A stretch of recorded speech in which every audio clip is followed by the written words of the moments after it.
Yo, what is up, my Knights of the Round Table? Welcome back to Fight Night with the Knight. Another Donovan Adler request. This is Isabelle versus Ganondorf. Animal Crossing versus Zelda.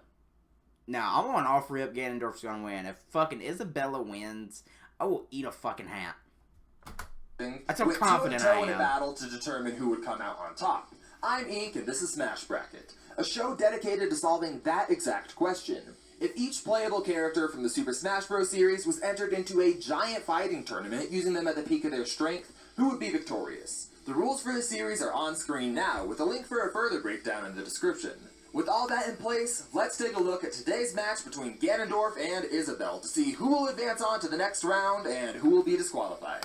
Let's get into it. Once upon a time, in the faraway land of Hyrule, there lived a child named Ganondorf. He was born as the only male in his matriarchal tribe for over 100 years, and the rightful king to the throne to rule over the Gerudo people. His entire country lived in the middle of a vast desert that laid under a scorching sun and a bitter, sandy wind that would beat his people down every single day. When night fell, a frigid gale pierced their homes and always brought the same thing: death. But in another part of Hyrule, there blew a different wind. One that brought greenery and life to people more fortunate than its own. So rather than being faced with suffering and ruin, he saw a land of prosperity. And so, like any good king, he dedicated his life to finding a better life for his people. Despite his noble intentions, though, his methods were less than ideal. In the aftermath of the Great Hyrulean Civil War, Ganondorf saw a chance to use the tragedy as an opportunity to swear false fidelity to the King of Hyrule. This brought a newfound trust from the royal family and allowed Ganondorf to move freely throughout the land of Hyrule, and after many, many attempts, different timelines, and transforming into a few different evil pigs and puppets, he eventually gained access to the Triforce, a powerful artifact capable of granting wishes, gaining access to the power of the three goddesses, Illuminati, and increasing the wielder's power to unimaginable levels. He first obtained the Triforce of Power, granting him the blessings of the goddess Din. This bestows upon him near invulnerability and a never-ending pool of magic to draw upon. Through his power, Ganondorf can shrug off being stabbed through the chest, having towers crumble on top of him, and he even took flames from the dragon Valoo with no visible injuries. At his peak, Ganondorf is so powerful that not even the legendary Master Sword could scratch him. It was only with the upgraded version, the Golden Sword, that Link stood any chance against him. Even then, it took silver arrows, powerful enough to one-shot nearly everything in the game, to kill Ganondorf, and he was still able to survive several of these. With this power, his physical strength seemingly knows no limits. Even upon transforming into a tiny bat, he's strong enough to smash through the top of this pyramid. The Triforce of Wisdom unlocks the powers of Nehru, giving him access to legendary mystical abilities, such as amplifying his innate magic. He's able to use energy blasts, teleportation, transmutation, transfiguration, and more. He's also able to conjure minions and even resurrect them from the dead. Ganondorf is such a powerful sorcerer that he's even been able to send plagues and drought to Hyrule while trapped in an alternate dimension. The last piece of the Triforce grants Ganondorf access to the power of Faeror, the source of all life. Given that its only other wielder was Link, who wasn't nearly as gifted as Ganondorf or Zelda at channeling the power of his Triforce, the Triforce of Courage's true power is still somewhat of a mystery. One of the most frightening things about Ganondorf, though, is his evil heart. He's the personification of the reincarnated hatred of the god Demise. And under his relentless search for the Triforce and hunger for power, he's become a truly terrifying opponent. During this quest for power, Ganondorf truly became evil. Ruthless definitely Demise warrior right there. who would slaughter anyone who stood in his way, even children. He's a power-hungry master of manipulation and deceit, and a skilled tactician.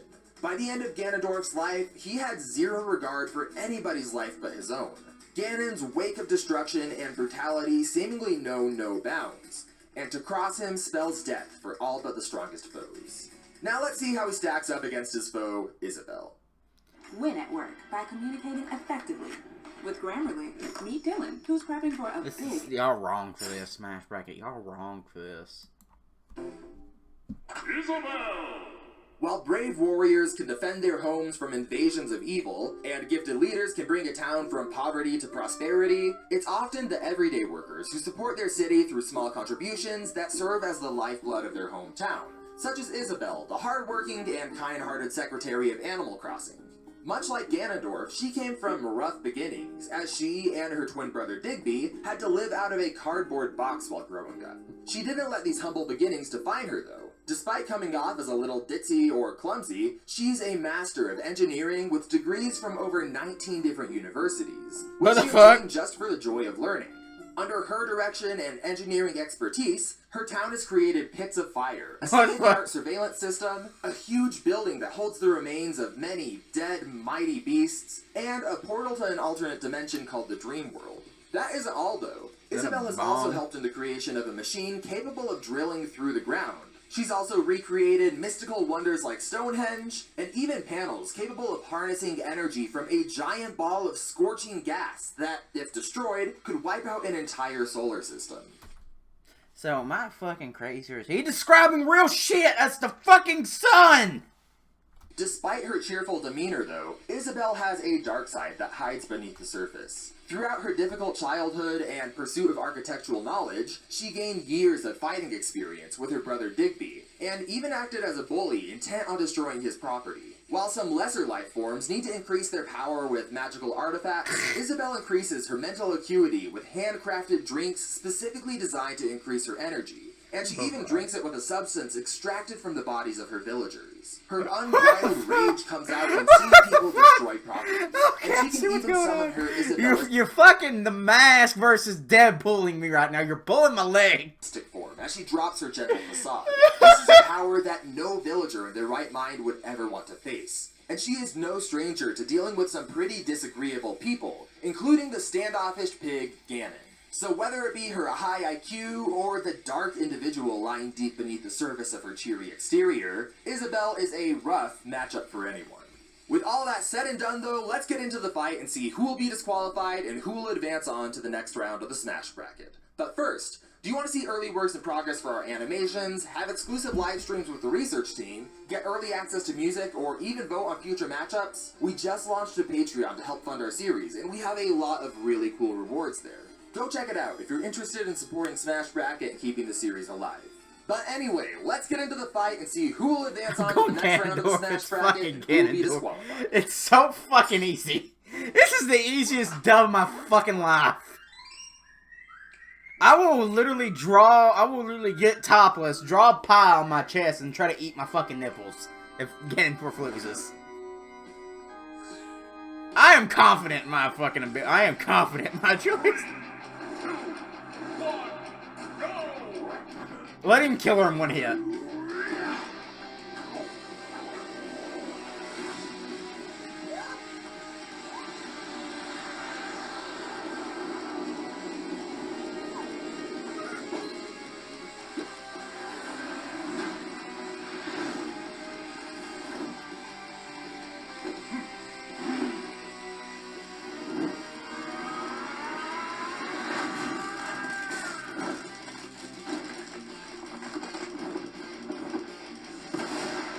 Wait, the Doom guy can't come and help her, right?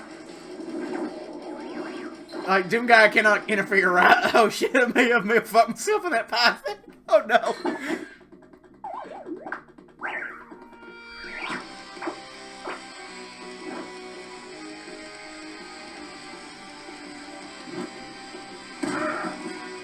Bust down the door.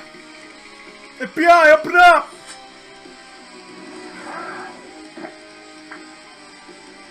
Oh, she surrenders?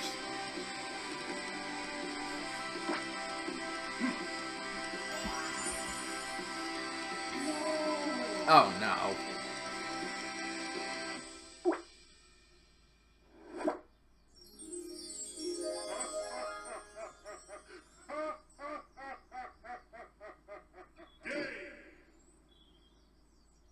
And there you go! Although Isabelle was eventually able to pacify Ganondorf through her strategic exploitation of his weakness to be distracted by mundane objects, she mysteriously surrendered by waving a white flag of defeat. Whether it came from an intentional move to spare Ganondorf from her Isabellistic form, or subtle manipulation to win over a powerful ally, we may never know the answer. But when all is said and done, Ganondorf is the winner and will be moving on to the next round of the Smash Bracket. I won! Fuck you guys. I fucking won. Dub.